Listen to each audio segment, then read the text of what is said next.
The smell of steak filled the dining room, but it might as well have been an autopsy table. Jessica had gone all out. Candles, expensive wine, the kind of meal she only made when she wanted something. Or when she felt guilty. The last time she had cooked like this was after she crashed my car and let me believe for 2 days that some mystery vandal had done it. But even then, she'd at least pretended to feel bad. Tonight, there was no guilt in her eyes. Just something else. Anticipation. Like she was watching a bomb she had planted, finally count down to 0. I cut into the steak, chewed, swallowed. What's the occasion? Jessica tilted her head.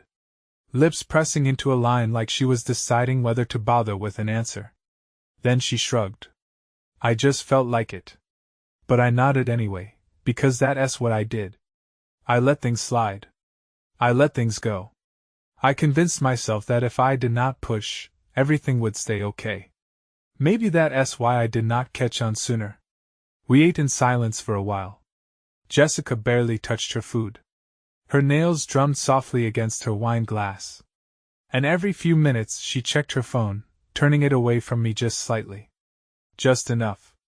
Then she put her fork down, wiped her mouth with a napkin and said, I'm leaving you. Is there the here? The words hung in the air like smoke, thick and suffocating. The room did not feel real anymore. It was like someone had ripped the floor out from under me. And I was just waiting to hit the ground. Jessica sat back, folding her arms. I've already packed. I was going to wait until the weekend. But she exhaled through her nose, almost like she was annoyed. It does not really matter. Does it? I blinked. You what? I said, I'm leaving. I do not want to do this anymore. She said it so easily, like she was canceling a subscription. Like our life together was some trial period she had decided was not worth paying for. I put my fork down, suddenly aware of how tightly I'd been gripping it.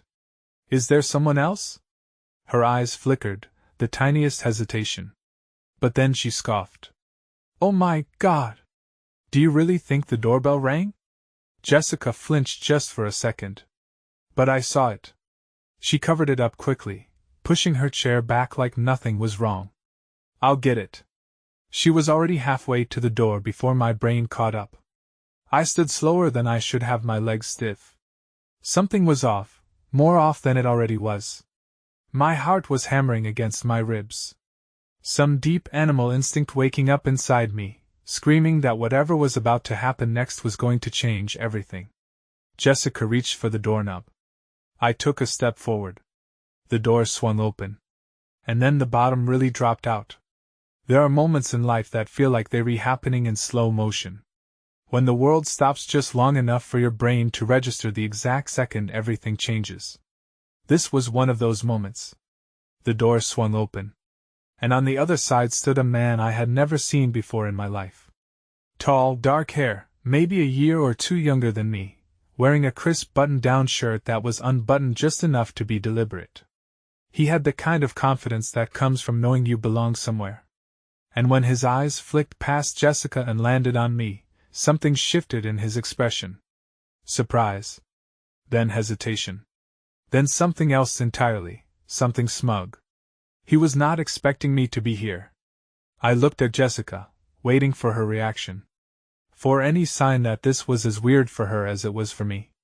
But she just exhaled sharply through her nose like she was annoyed. Not caught, not guilty, just annoyed. She turned to face me fully, blocking my view of the guy at the door. Ethan, can we not do this right now? I laughed, actually laughed. Even though my entire chest felt like it was caving in. Do what exactly? Jessica's jaw tightened. You remaking this a thing. It's not a thing. I looked at the guy again, who was now shifting his weight from foot to foot, looking between us like he'd walked into a room where a bomb was about to go off. Who is this? I asked, my voice eerily calm. Jessica sighed like I was exhausting her. Like I was the one being difficult. It does not matter. I stared at her waiting for something, anything to make sense. And then it clicked.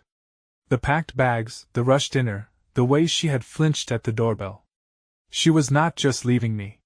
She had planned to walk out that door and straight into his car. I felt something cold crawl up my spine. My fingers curling into fists. You re serious? Jessica rolled her eyes. Ethan, I told you, I do not want to do this anymore. She gestured toward the guy without even looking at him. Nathan, his name was Nathan. I let out a slow breath, pushing my chair back completely. So you're just going to walk out? Just like that? Jessica did not even blink. Yeah, I am. Nathan shifted again, rubbing the back of his neck. Maybe I should. Jessica turned sharply toward him. Wait in the car, and like a well-trained pet, Nathan nodded and backed away, heading toward a sleek black car parked in front of our house. I watched him go, then turned back to my wife. So that's it. My voice came out quieter than I expected. After 8 years, Jessica lifted one shoulder in a half-hearted shrug. It's been over for a while, Ethan. You just did not notice. I stepped closer, just enough to see the complete lack of remorse in her eyes. And that's when I realized something. She was not sorry. She was not regretful. She was not even nervous. Because in her mind, this was not a betrayal. It was just a decision. One she had made long before I ever got a vote. And that was the moment my heartbreak started turning into something else that I stood there. The sound of my own breathing louder than anything else in the room. Jessica was not looking at me anymore. She was checking her phone, probably texting Nathan to let him know she'd be out in a second. Like I was nothing. Like I had never been anything. The anger hit me fast. Not like something inside me cracked open. Not just the heartbreak, not just the betrayal. Something deeper. Something I did not even know existed in me. Jessica was standing in front of me.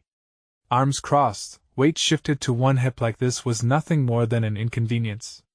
I looked at her face, searching for anything that even resembled the woman I married. But all I saw was a stranger. A stranger who had already packed her bags, already made her decision, already checked out. Nathan's car was still running outside. The headlights cast long shadows across the living room walls, flickering slightly as the engine idled. He was waiting. Like this was some kind of casual transaction. Like he was picking up a package. I exhaled through my nose. How long? Jessica sighed. Ethan, no, my voice came out sharper than I expected. How long have you been cheating on me? She flinched at the word. Cheating. Like it was somehow unfair of me to say out loud. Like I was the one being dramatic. She hesitated. And that hesitation told me everything. It was not new. It was not some recent mistake. She knew exactly how long. I let out a breath. Jesus Christ. I ran a hand through my hair, suddenly feeling the weight of all the moments I had ignored. All the late nights, the sudden changes in mood, the way she had started treating me like I was just some guy she lived with instead of the man she had once sworn to love. Jessica took a step closer, lowering her voice like she was trying to control the situation. Ethan, listen, I shook my head. No, you do not get to Ethan. Listen me right now. My pulse was in my ears. A dull roar beneath my skin. You lied to me. You planned this. You. I swallowed the rest of the sentence. Because suddenly, I was not sure I even wanted to hear myself say it. Jessica exhaled slowly, looking away for the first time. I was going to tell you sooner. I laughed. Actually, laughed, sharp and humorless. Oh yeah? When? Before or after I walked in on you, packing your bags to run off with your boyfriend? Her jaw tightened, her nails tapping against her arm in irritation. I was the one being wrong, and she was the one getting annoyed. I did not want it to be like this. She muttered. I clenched my teeth so hard my jaw ached. How did you want it to be, Jessica? A heartfelt goodbye? A letter? A text? She did not answer. Because there was no answer that would not make her sound worse. Outside, Nathan's car engine revved slightly, as if reminding us both that he was still waiting. Jessica glanced at the door, and for the first time, it hit me. She was not just leaving me. She was done with me. She was not looking for a fight. She was not looking for closure. She was leaving. And the worst part, she thought she was entitled to it. Like this was her story, and I was just the unfortunate side character who had to deal with it. I took a step back, swallowing down the burn in my throat. You really do not care, do you? Jessica's expression flickered for half a second. Something unreadable. But then, just as quickly it was gone. I care, she said flatly. Just not the way you want me to. The words hit harder than I expected. Colder, heavier. I felt the world tilt slightly, the weight of everything crashing down all at once. But before I could speak, before I could even breathe, Jessica turned, grabbed her bags, and headed for the door. And just like that, the life I thought I had was over. Or at least that's what she thought. Because this was not over. Not even close. Jessica reached for the door handle, her grip firm, her movement swift. Like she had rehearsed this 100 times in her head. Like I was just an obstacle in her carefully planned exit. Not a person. Something about that made me snap. Before she could step outside. Before she could disappear into the night like some villain in a bad movie. I grabbed her wrist. Not hard. Just enough to make her stop. Just enough to make her look at me. She stiffened immediately, her head snapping toward me. Eyes wide for a fraction of a second before narrowing into something colder. Ethan, let go. Her voice was low, sharp, edged with warning. Not fear. Because she knew me. Knew I was not the kind of man who would ever hurt her. And somehow that made her bolder. I did not let go. Not yet. You owe me an answer. Jessica sighed, tilting her head back slightly. We've already had this conversation. No, we have not. You talked. I reacted. And now you trying to leave before I can process anything. My voice was calm, too calm, the kind of calm that only comes when you're standing on the very edge of something dangerous. She exhaled sharply, like I was inconveniencing her. Ethan, I told you, I do not want to do this anymore. I do not love you anymore. There it was, the final bullet. And she delivered it without so much as a flinch. I felt it sink in, felt it rip through my ribs and lodge itself somewhere deep, somewhere it would fester. Jessica yanked her wrist from my grip, taking a step back like she was done, like there was nothing left to say. And then without another word she turned, flung open the door and walked out straight toward him. Nathan was already out of the car, standing by the passenger's side like some pathetic excuse for a knight in shining armor. His hands were in his pockets, his stance relaxed. But I saw the way his eyes flicked toward me, watching, measuring. Jessica did not hesitate, did not even look back. She walked straight to him, handed him her bag, and let him put it in the car like this was normal, like she had just walked out of a job, not a marriage. I stepped outside, the cold air hitting me like a slap. Nathan glanced at me again, then looked away quickly, like he had decided I was not a threat. Wrong. I walked forward, slow, controlled, my pulse hammering against my skin. Nathan must have caught something in my expression because he finally squared his shoulders, raising his hands slightly, palms out. Hey, man. He started, voice carefully neutral. I get that this sucks. I laughed. A hollow, dead sound. Oh, do you? Nathan shifted his weight. Look, I do not want any trouble. Jessica, standing beside him, finally looked at me again. And what I saw in her face, it was not guilt. It was not regret. It was relief. Like a weight had been lifted, like she had finally gotten what she wanted. That's what broke me. Not the cheating, not the lying, not even her leaving. The fact that she looked free, like I had been the thing holding her back all along. My jaw clenched so tight, I thought my teeth might crack. But I forced myself to breathe, to swallow down the white-hot fury clawing its way up my throat. Jessica, I said, my voice so steady it scared even me. One last question. She tilted her head slightly, arms crossing over her chest. What is that here at the woman I had loved, at the stranger she had become? Was it worth it? Jessica blinked just once. And for the first time, for the first damn time tonight, something flickered in her expression. Doubt, not much, but enough. And that was enough for me. Without waiting for her answer, I turned around, walked back inside, and shut the door, let her leave, let her go. Because the real story, it was just getting started. Silence. That was the first thing I noticed when I shut the door. The house, once filled with laughter, fights, whispered conversations in the dark, was empty. I stood there for a moment, my hand still on the knob, staring at nothing.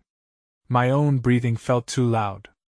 My pulse pounded in my ears, and my chest ached in a way I did not have words for. Jessica was gone. Just like that. I should have felt something, relief, rage, anything.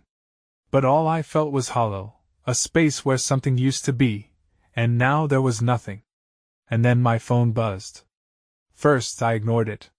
Probably a useless notification. Some spam email, a news update I did not care about. But then it buzzed again, and again, and again, a bad feeling settled in my gut. Slowly, I pulled it out of my pocket. My hands were steadier than I expected. I glanced at the screen. 3 new messages. The first one was from Mark, my best friend. Dude, are you okay? The second, from my sister Lauren. Call me now. And the third one almost made me drop the phone. It was from a number I did not recognize. No name, no context, just 6 words. You deserve to know the truth. I stared at it, my mind racing, my fingers hovered over the screen, debating whether to reply, call, do something. But before I could decide, another text came through from the same number. Check your email. A chill ran through me. My email? What the hell was this? Without thinking, I tapped open my inbox. My heart hammered against my ribs as I scrolled through the unread messages. Junk bills, work updates, until I saw its subject. Jessica, no sender name, just the email address, random unfamiliar. The timestamp 10 minutes ago, right before Jessica had walked out that door. I hesitated, my thumb hovering over the screen. Everything in my body screamed that this was something I was not supposed to see, which meant I had to open it. I tapped the email. It loaded instantly. And what I saw, I nearly dropped the phone. Attachments, photos, screenshots, conversations, Jessica and Nathan, months worth, texts, emails, pictures of them together. Some at bars, some in our favorite restaurant, some in places I did not recognize. A few of them were not just of her and Nathan. There were other men, different men, time-stamped messages, confirming things I never would have imagined. Jessica, flirting. Jessica, setting up dates. Jessica weaving the same web of lies over and over. Nathan was not the first, not even close. My vision blurred at the edges. My hands went ice cold. I scrolled through more screenshots, trying to keep my breathing steady, trying to keep myself from throwing the phone across the room. Then at the bottom of the email, one final message: she played you. But now you play her. I stared at it, pulse hammering. And for the first time all night, a slow, sharp smile pulled at the corner of my mouth. Jessica thought this was over. She had no idea that I read the message again, letting the words sink in. She played you. But now you play her. A rush of something electric, something I had not felt in hours, flooded my veins, not just anger, not just betrayal, purpose. Jessica thought she was the mastermind, thought she had orchestrated her grand exit perfectly, thought she had controlled every single detail down to the second she stepped out that door.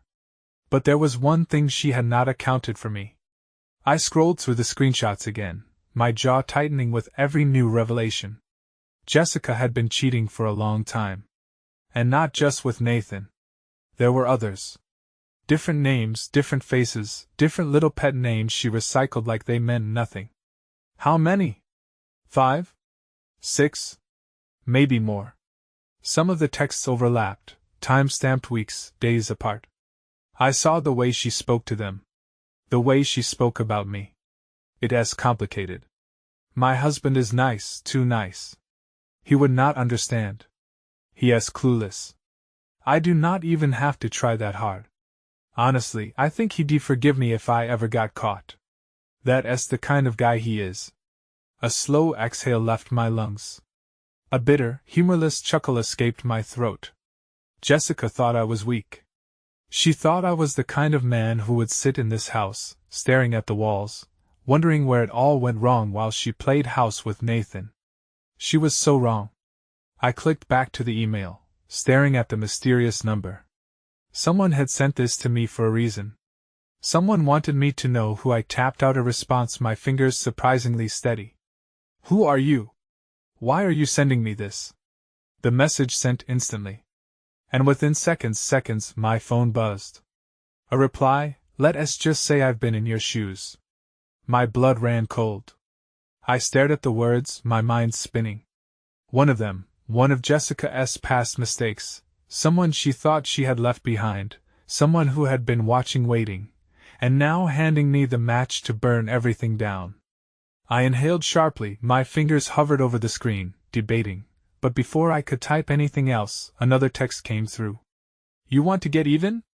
I can help. My heart pounded, my instincts screamed at me to stop to think. But that part of me was buried under something new, something sharper. I was not just going to sit here and take it. Jessica had played me. Now I was going to play her right back.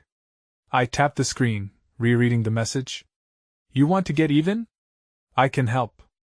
Everything in me told me to be careful. This was a stranger, someone with their own agenda.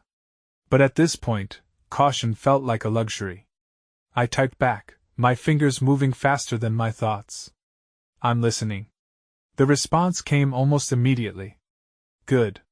But first, do you want revenge or the truth? I hesitated. My mind was screaming for revenge, for something that would make her pay the way she had made me feel like nothing. But another part of me, the part that had spent years trusting her, needed to know everything, every detail, every lie, because the truth, that was the real weapon. Both. There was a pause this time, almost like they were considering my answer. Then let's start with the truth. Do you know where she really is right now? I frowned, glancing at the clock. Jessica had only left 20 minutes ago. She was with Nathan. Where else would she be with her boyfriend, Nathan? A few seconds passed, then check his location. I stared at the message, my grip on the phone tightened. I did not have Nathan's location, but I did have Jessica's. We had shared our locations for years, mostly out of convenience, dinner plans, emergencies, little things that now felt like one big joke. I had not checked it in months. I had no reason to. Until now, my heart pounded as I opened the app. My thumb hovered over her name before I tapped. The map took a second to load. And when it did, my stomach dropped. She was not at Nathan's. She was not even close. Jessica was on the other side of town, parked at a hotel. A nice one. One I recognized because I had taken her there once. Rage flooded my veins, hot and consuming. My jaw clenched so tightly, I thought my teeth might crack. I typed out a message so fast, I barely realized I had it sent. What the hell is she doing at a hotel? 3 dots appeared. Then guess she did not tell Nathan about her other plans. Cold, bitter laughter crawled up my throat. Jessica was not just a liar. She was a habitual liar, a woman who had perfected the art of playing everyone. And she thought she was in control. I grabbed my keys. If she thought she could just walk out of my life without consequences, she was about to get the shock of her life. That I gripped the steering wheel so hard my knuckles ached. The road blurred past me. Streetlights streaking through the windshield as I sped toward the hotel. My mind was a storm. Rage, betrayal, determination. Jessica thought she had won. She thought she had walked away clean, leaving me in the ruins of a marriage she had been burning long before tonight. She thought I'd just accept it. But tonight, I was not playing the fool anymore. I pulled into the hotel parking lot, killing the engine. The place was just as upscale as I remembered. Tall glass windows, sleek modern design, the kind of place people went when they did not want to be found. Jessica's location still showed her inside. She had not left. I stepped out of the car, the cold night air biting at my skin. My phone buzzed again. Another message from the unknown number. Room 814. Go see for yourself. I exhaled slowly, slipping the phone back into my pocket. This was it. Inside, the lobby was quiet. The soft hum of jazz music playing over hidden speakers. I walked straight to the elevators, my pulse pounding in my ears. 814. 8th floor. As the doors slid shut, my reflection stared back at me in the polished metal. I barely recognized the man looking back. The doors dinged open. I stepped out. My footsteps silent on the plush carpet. 814. I stood outside the door, staring at the gold numbers. The reality of it hit me all at once. Jessica was inside with someone who was not Nathan. I knocked once. No answer. A sharper knock. Louder. I heard movement. Then a voice. Not Jessica S. A man S. Something inside me snapped. I pounded on the door now, my fist slamming into the wood. Jessica opened the door. Silence. Then hurried whispers. I was not waiting. I grabbed the handle and shoved. It was not locked. The door swung open, slamming against the wall. Jessica stood in the middle of the room, her face drained of color. She was in a silk robe, her hair slightly damp, like she had just come out of the shower and across the room. Butting up his shirt, face frozen in pure terror. Nathan, the world stopped. I blinked once, twice.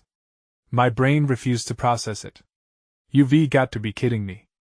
Jessica took a step forward, hands up like she was calming a wild animal. Ethan, I pointed at Nathan, barely able to keep my voice steady.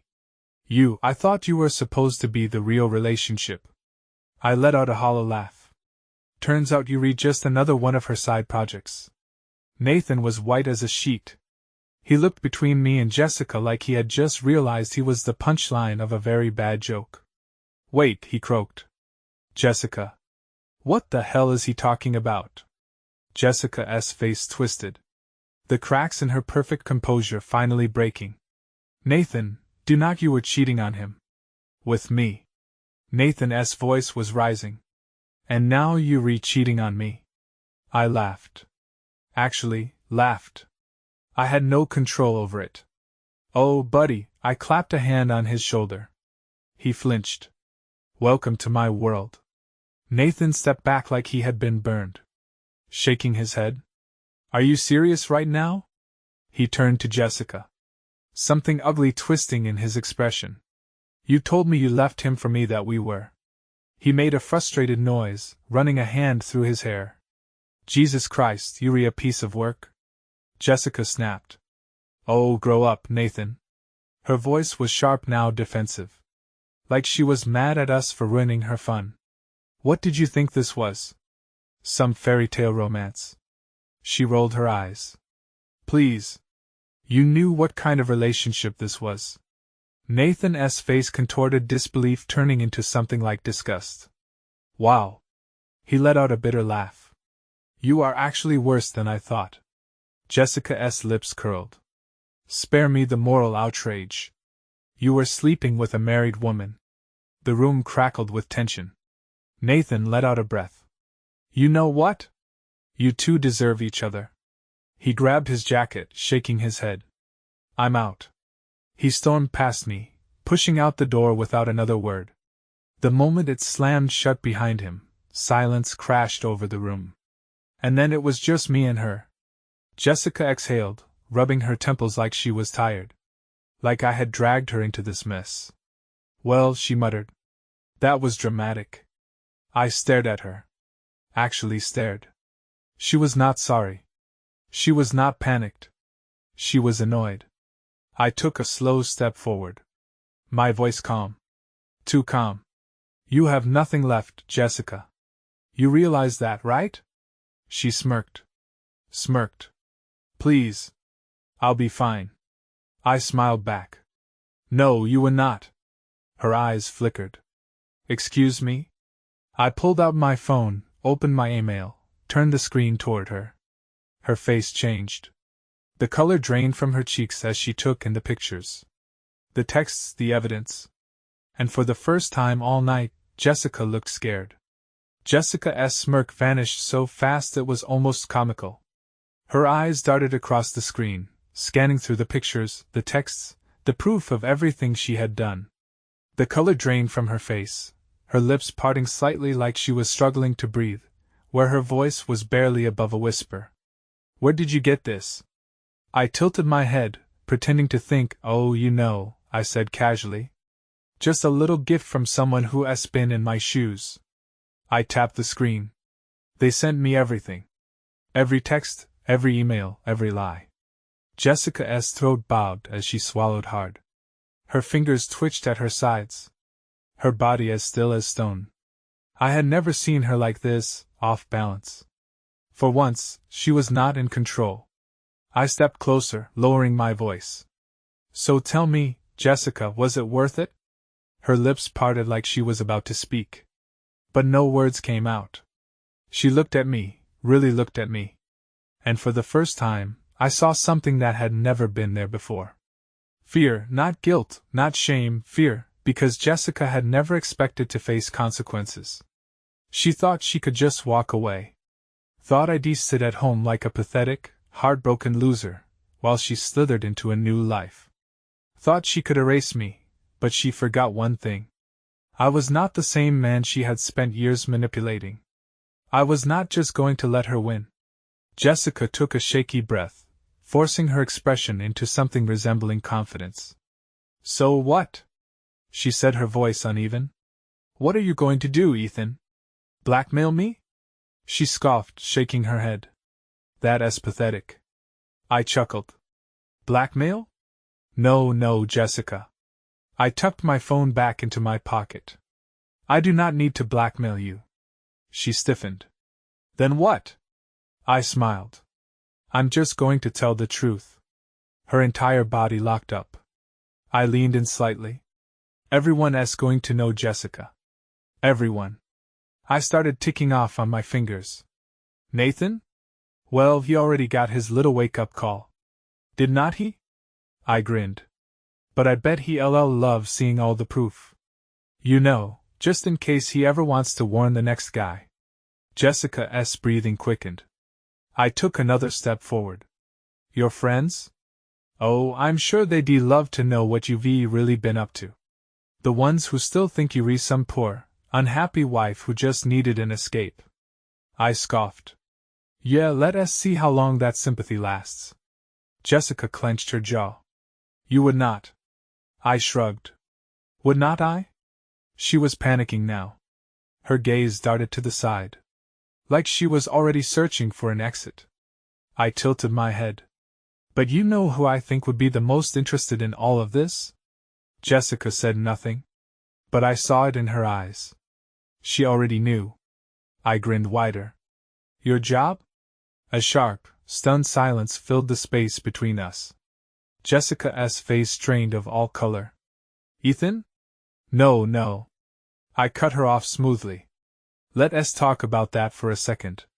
Because from what I hear, your company has a pretty strict policy about workplace relationships. Do not they?" Jessica's lips parted. A single breath escaped. "You," her voice was thin. "You do not know anything." "Oh, but I do." I tapped my pocket. "Because in this lovely little collection of receipts, I found something really interesting." Jessica froze. I watched her mind race, watched her brain flip through every single thing she had ever done, trying to figure out what I had on her. I let her sweat for a second. Let her feel that ugly, crawling dread I had felt when I read her messages. Then I said it. "I know about Daniel." Jessica's knees almost buckled. Her mouth opened and closed. Her eyes wide. Her face completely shattered. Bingo. Daniel. Her boss. The real reason she had been untouchable at work. The real reason she always acted like she was too good for consequences. I took a slow, satisfied breath. "What do you think happens when this lands in the right inbox, Jessica? What do you think happens when your untouchable little world crumbles?" She stumbled back a step, shaking. Her lips pressed together so hard they turned white. And then finally she broke. "What do you want?" she snapped, her voice cracking. I smiled. Because now I had all the power. Jessica's words hung in the air, sharp and desperate. "What do you want?" I let the question sit between us for a moment, watching her squirm, watching her realize that she had finally backed herself into a corner she could not charm, lie or manipulate her way out of. I stepped closer, keeping my voice calm. "You want to know what I want?" I tilted my head. "I want to know how it feels." Her breath hitched. "How what feels?" I leaned in slightly. "To win," Jessica flinched. "Just barely." But I saw it. And God, it felt good. She had spent years stacking the deck, playing me for a fool, treating me like a backup plan. She had believed, without a single doubt, that she could walk away without a scratch while I sat at home, mourning a marriage that had already been dead long before I knew it. But now she was the one losing everything. Her confidence was gone. The self-assured smirk, nowhere to be found. For the first time, Jessica was not in control. I was, and she knew it. She swallowed hard. "Ethan," I held up a hand. "Here's what's going to happen." Jessica's jaw tensed, but she did not speak. She knew better now. I took my time making sure she heard every single word. "You're going to leave. You're going to walk away from this hotel. From me, from your entire mess. And you're going to keep your mouth shut." Her fingers twitched. "And if I do not," I pulled out my phone again, turning the screen toward her. "Then Daniel gets a little gift in his inbox, an HR, and maybe just for fun, his wife." Jessica blanched. She knew what that meant, losing her job, losing whatever favoritism had been shielding her, losing everything she had spent years carefully constructing. Her lips parted like she wanted to argue. But there was nothing left to say. I smiled, pocketing my phone. "Thought so." Jessica's throat bobbed as she swallowed. I could see the war happening behind her eyes, the way she wanted to fight to dig her nails into something. But she had nothing left. She had already lost. After a long moment, she exhaled shakily. "Fine." I nodded. "Good. Then just for the hell of it," I added, "now get out." Jessica's face twisted, her nails digging into her palms. But she turned without another word. She walked past me, out the door, down the hall. I did not watch her go. I did not need to. Because for the first time, I did not care. I let out a slow breath, rolling my shoulders back. My body felt lighter. My mind clearer than it had been in years. I walked to the window, looking out at the city below. Somewhere down there, Jessica was disappearing into the night. Her world collapsing in ways she had never seen coming. And me, I was finally free.